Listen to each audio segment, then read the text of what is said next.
So earlier today, we started on the complete self-care journey. I gave you a brief outline of the different chapters and what we were going to look into. So we are now going to start the deep dive into each of the chapters. So bear with me, get yourself a cup of tea. You might need about 10 by the time we finish this. But hopefully this will give you so much clarity in your life that you will actually start taking care of yourself. So, the complete self-care journey, part 1. So, I had a moment the other day. You know the one that starts with, I'm totally fine, and ends with you ugly crying into a half-eaten sandwich, wondering what is the universe sending, if it's actually sending you signs or just having a laugh at your expense. Anyway, there I was sitting in the car outside the school, music off, engine off, brain on full volume, and I realised I've become terrible at looking after myself. Not just that I should drink more water sort of way, I mean the deep in your bones, show up for yourself kind of care. Now, before you roll your eyes and think, oh great, another self-care sermon, stick with me. This isn't about bubble baths and aromatherapy candles. Though to be fair, if a candle has ever saved your sanity, I completely respect that. This is about how self-care can quietly become the thing we forget to do, precisely when we need it most. Because here's the truth. No one likes to say out loud that sometimes we avoid self-care.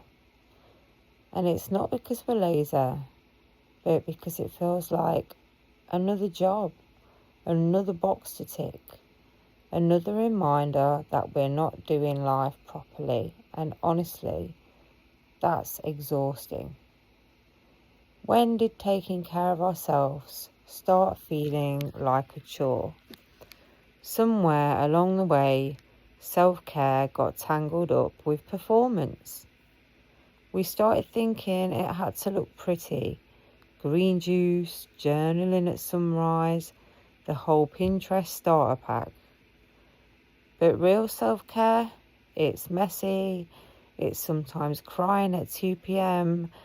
and deciding that counts as emotional cleansing. If you're listening to this and thinking, yep, that's me, take a breath. You're not broken, you're human, and humans are gloriously inconsistent. Now, I know some of you have the companion journal handy. If you do, this is your first little pause. Write this down or just think about it if you're out walking. What does taking care of myself actually look like when no one's watching? Don't edit yourself. Don't write what you think you should say. Just let it all flow naturally. Right, let's get back into it. Here's what I've realised. Self-care isn't a one-time epiphany. It's a full-time conversation, and sometimes that conversation sounds like, just get up and move. Other times it's sit down and rest. And occasionally it's we're having biscuits for dinner because that's what the emotional budget allows. The problem is most of us only start talking about self-care when we've completely run ourselves into the ground. You know the moment when even small decisions feel like wading through wet cement. When someone asks, "What do you want for dinner?" and you want to cry because the thought of choosing between pasta and toast feels like just too much responsibility. That's not laziness, that's burnout. And burnout is sneaky. It doesn't announce itself with flashing lights. It slides in quietly while you're busy being everything for everyone else. It looks like saying, "I'm fine," on autopilot. It sounds like laughter that doesn't quite reach your eyes. And it feels like you're living life on a delay, watching yourself from the outside. I know because I've been there, and not in a glamorous, "I took a sabbatical to Bali to heal" way. More like, "I nearly cried because the printer jammed" way. If you've ever found yourself Googling symptoms of complete emotional fatigue at 1 a.m, then hi, welcome, you are among friends. Now pause for a second. If you have your journal, flip to a blank page or just hold the thought in your mind. What's one small sign my body or mind has been trying to send me that I've been ignoring? It could be physical, tension, headaches, that weird knot behind your shoulder blade that no stretch ever fixes. Or it could be emotional snapping at the people you love, forgetting things, or just feeling constantly meh. That's the only way I can describe it. Those signs aren't inconveniences, they're messages. And if you don't listen to whispers, the body eventually starts to shout. So let's talk about why so many of us struggle with self-care, even when we know it matters. First off, guilt. Massive uninvited guilt. We feel guilty for resting, for saying no, for not being productive 24/7. Somewhere along the line, we turned rest into a moral failure. We started believing our worth was directly tied to our output. Let's be honest, most of us were raised to believe busyness equals value. Keep busy, stay useful. But that mentality ages terribly, because at some point you realise you're doing everything right, working, helping, showing up, and still feeling hollow inside. And that's when it hits you. Maybe self-care isn't about doing more. Maybe it's about undoing the parts of you that think you have to earn rest. If that one stung a little, that's a good thing, because that means it's landed. Take another moment here. If you're journaling, write this. What would happen if I stopped trying to prove my worth through how much I do? That question is heavier than it looks. It's not easy to sit with, but it's where the healing starts. Let's keep rolling. Here comes part 2. So this next section gets a little deeper. We start to look at why we resist self-care, the strange ways we self-sabotage, and how to gently find our way back. Here's the weird bit. A lot of us know what would make us feel better, but we don't do it. It's like knowing that drinking water will stop the headache, and instead of reaching for another coffee, like we're doing it out of spite. Why? Because self-care isn't just about habits, it's about deserving them. And if somewhere inside you still believe you have to earn your own kindness, well, that's going to trip you up every time. We all have our flavour of avoidance. Some people keep busy, cleaning, organising, colour coding their sock drawer, anything to avoid sitting with the quiet. Others go numb. They scroll until their thumbs ache, binge watch entire series they didn't even like, or fill every silence with noise so they don't have to listen to their own thoughts. And honestly, I get it. Stillness can feel terrifying when you're used to chaos. But here's the thing. Stillness isn't empty. It's information. It tells you what's working, what's not, and what needs your attention. It's your emotional Wi-Fi reconnecting. If you've got your journal nearby, jot this down or think on it while you walk. When I slow down, what feelings show up first? Notice them. Don't judge them, just name them. Sometimes naming something is enough to loosen its grip. Now let's talk about overthinking, the silent killer of self-care. Because we love to make a meal of things, don't we? I can't rest until I finish this project.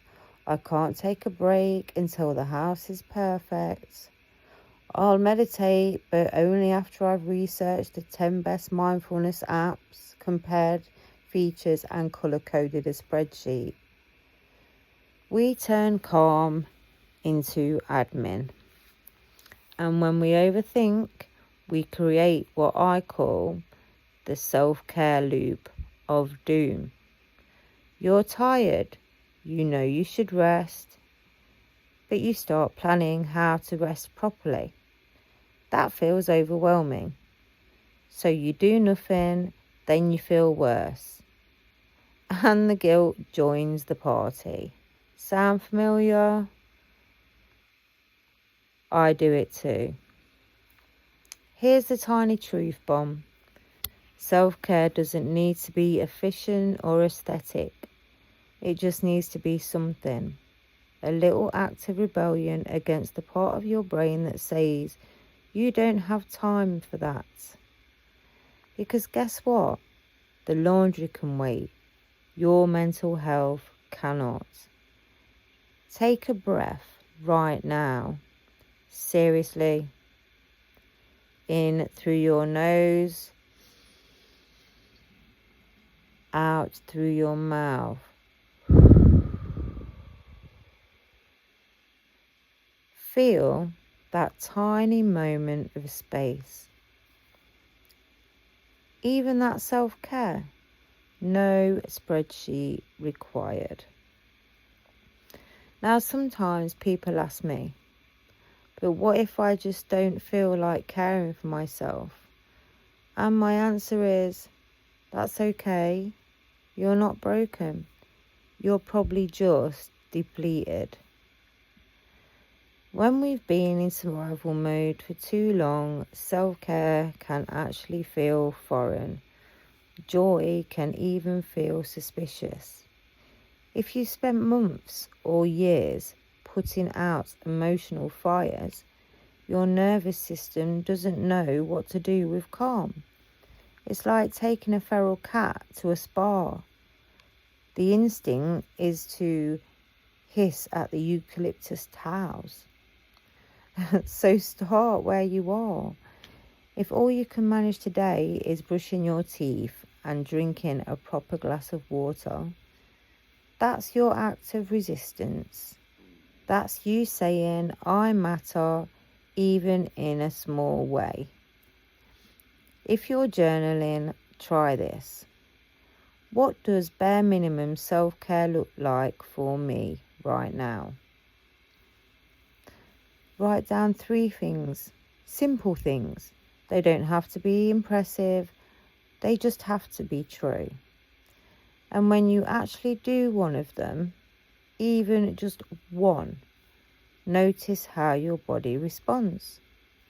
The shoulders will drop a little, the jaw unclenches, the brain stops playing that same stressful thoughts on loop. That's the sound of coming home to yourself. Let's talk about comparison for a second, because nothing kills self-care faster than scrolling through someone else's highlight reel and thinking, why can't I be like that? Listen, the person doing yoga on a cliff at sunrise, they probably cried over an overcooked pasta bake last week too. You're just seeing the cropped version. Comparison makes you forget your context, and your context matters. Maybe you've had a hard month. Maybe your body's been through something. Maybe you're rebuilding after loss or burnout or heartbreak. You can't compare your healing to someone else's highlight reel. So next time you catch yourself scrolling and spiraling, ask, what do I actually need right now? Validation or rest? Because social media will always give you the first, but the second one, that's the one that saves you. We're going to pause here. Part 3 will carry on from this exact point and take us into boundaries, emotional honesty, and what real recovery looks like when you're in the thick of it.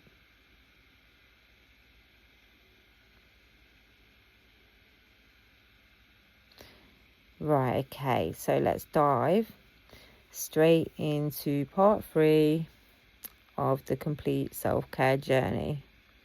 I just wanted to give you a little break for a minute. So this bit goes deeper into boundaries, emotional honesty, and how self-care sometimes looks like disappointing people you love, which sounds awful, but is actually freedom in disguise. Let's talk about boundaries. You know that feeling when you agree to something you don't want to do and immediately feel a small part of your soul roll its eyes? Yep, that's the sound of a boundary being neglected. Boundaries are basically emotional fences, not walls, just polite little fences with gates. They say you can come in, but wipe your feet first. And the hardest part about boundaries is that sometimes people you love will not like them. They've benefited from your lack of boundaries after all. Learning to say no isn't mean, it's maintenance. It's keeping the emotional plumbing from backing up. When you say yes to everything, you're saying no to your own peace. And peace, by the way, is not a luxury. It's actually your oxygen. If you're using your journal, here's a reflection. Where in my life am I saying yes when I actually mean no? You don't need to fix it all at once.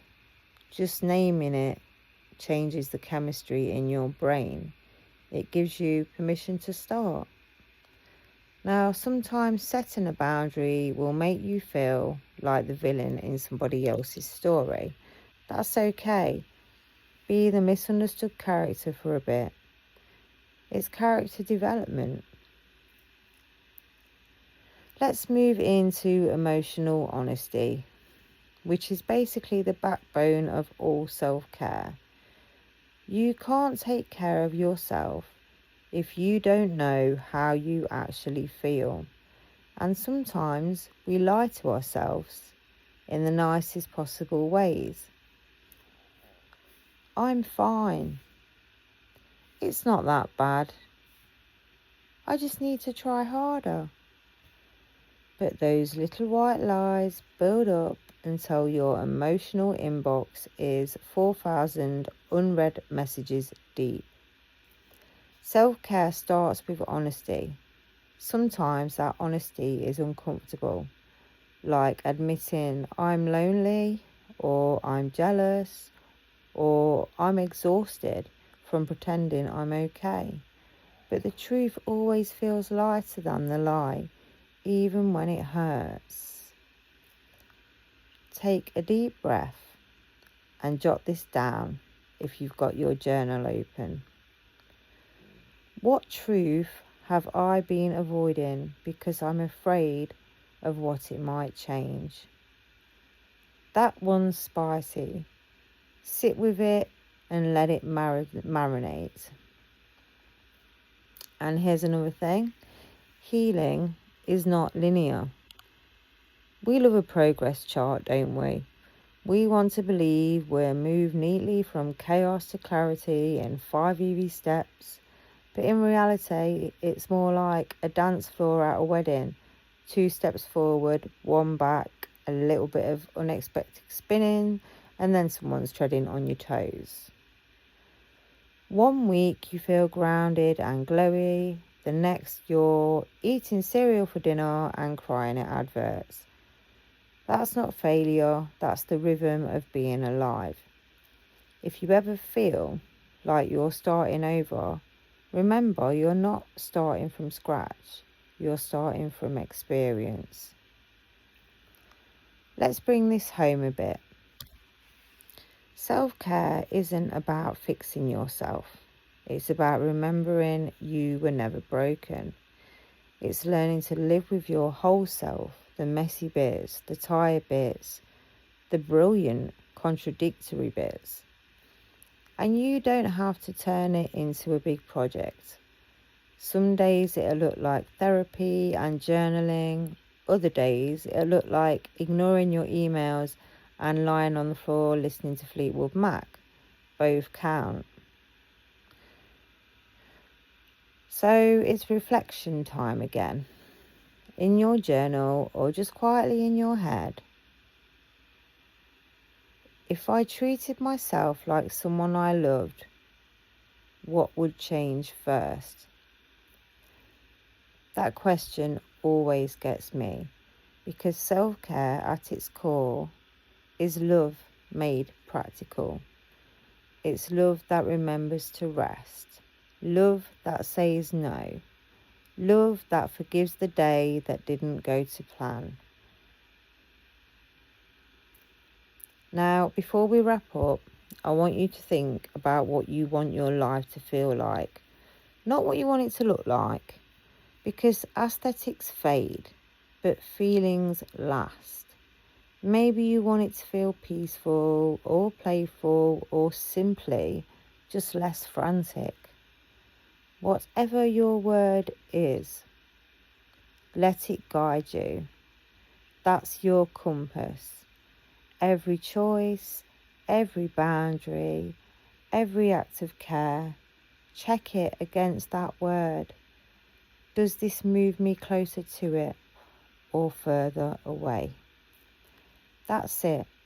That's the whole secret. You're doing brilliantly, by the way. Even if your version of doing brilliantly right now is just listening to this while wearing mismatched socks and eating toast over the sink, that still counts. If you've been feeling stuck, take this as your sign. You can start again anytime you like. You don't have to wait for Monday or for motivation or for some perfect version of yourself to appear.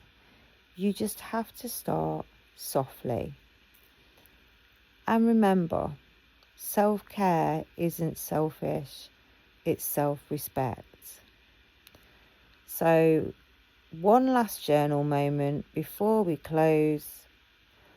What's one small thing I can do today to remind myself I am worthy of care? Write it, say it out loud, do it. Then watch what happens. Your whole system, body, mind, spirit, will start to believe you. And that's when the magic begins. So, that's it. The complete self-care journey. Messy, beautiful, human. Now go drink some water or dance or do absolutely nothing. Whatever you choose, make it kind.